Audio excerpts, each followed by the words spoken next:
Добрый день, уважаемые мои подписчики на канале в YouTube. Сегодня я с вами хотел бы поговорить о камине Бранденбург с плитой 9 киловатт. Вот этот камин. Ну, конечно, опять же с плитой, но 9 киловаттный.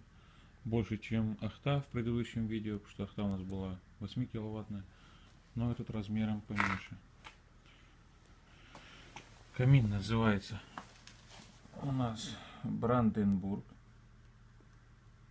Производство Екатеринбург. То есть сверху у него чугунная плита имеется. Также она разборная. То есть можно вытащить, почистить и пламегасители, и боковые стенки камина в случае. Верхняя плита у нас тоже закрывается, если нужно. Выход дымохода сейчас неудобно показывать, но он сзади и диаметром он 115 миллиметров. Также по бокам у нас идет боковая плитка декоративная. Ее можно заменить на другой цвет, если он вам в интерьер не вписывается, например. То есть конвективное тепло у нас выходит здесь, потому что топка заканчивается на этом уровне. Здесь она уже просто тупо греется воздух и выходит сверху. То есть снизу у нас и также имеется регулятор тяги. Регулятор тяги. Ну, регулятор поддува кислорода. Вот он у нас, да.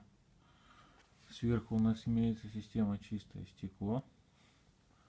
Ну, такой вот маленькая, так скажем, по сравнению с другими, обзорная дверца со стеклом. Стекло у нас, кстати, тоже, на нем стоит японское. Раньше, по-моему, делали немецкие каленые этой фирмы. По двери у нас, ну что, видим толстый слой. Это 8, скорее всего, шнур. Да, это 8. Базальтовый белый шнур, то есть уплотняет. Стекло у нас, получается, сидит тоже под слоем темного базальтового шнура. Сверху пластинкой прижимается, ну, на болтах, которая снизу пластинка приварена. Так, по ручке что у нас? Сейчас, секунду. По ручке, ну, все нормально. Раньше, я помню, Бранденбург делал вот в этом месте постоянно какие-то сварки. Вот ты берешься ручкой, режешь, то руки, то палец. Сейчас уже гладко. Ну, несколько запросов отправляли, что за фигня.